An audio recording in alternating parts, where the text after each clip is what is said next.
had input anytime. I read the scripts.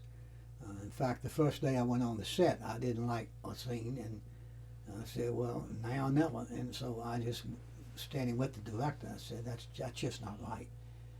And he stopped, and the scene they were filming was General Jackson riding out of the woods at Chancellorsville, leading this surprise attack that would prove his ultimate death, proved to be. But Stephen Lang, who was playing Jackson, was not doing the thing he should have been done. He should have been staring straight ahead, because he's fighting this war for God. And this is Armageddon, and he's riding forward, and his attention should be only on that point, riding forward to slay the Philistines.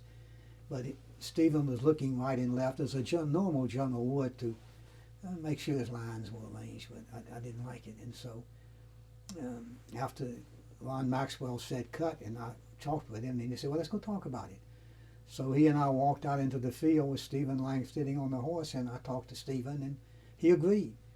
And we went back and did the scene again, and you see it now, and he comes out of the woods, his attention is so sharply focused. This is what attracts your attention, is that this man is so pointed toward his goal of winning this victory against the Amalekites, that nothing around him really makes any difference.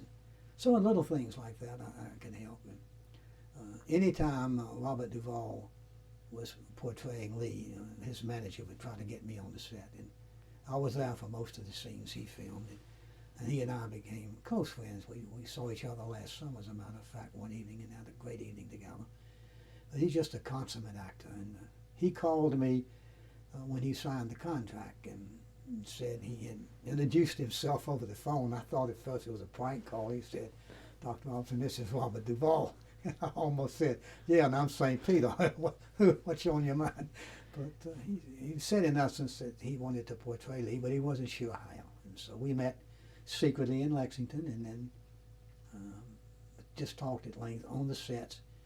And I thought he did a magnificent job playing Robert E. Lee. As one little aside, I once was watching him being made up to play Lee, and we were just carrying on the conversation. And I asked him, what does it take to be a great actor like you? You started playing a deaf mute in To Kill a Mockingbird, and you run the gauntlet in The Godfathers, Tender Mercies, Lonesome Dove, which was his famous movie. You've played all kinds of roles. What makes you a success? And he replied simply that a good actor has to be schizophrenic. You get into the mold of your person, and you stay in it. And this was true. From the time he started filming Robert E. Lee, he had an Eastern Virginia accent. His personality was more reserved and calm.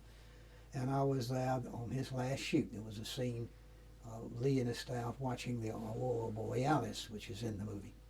And there he went back to his tent, and his makeup man was taking his beard off for the last time.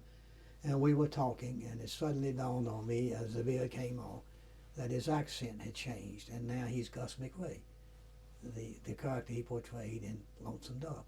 And in Lonesome Dove, he plays himself. That's the way he talks, that's the way he acts.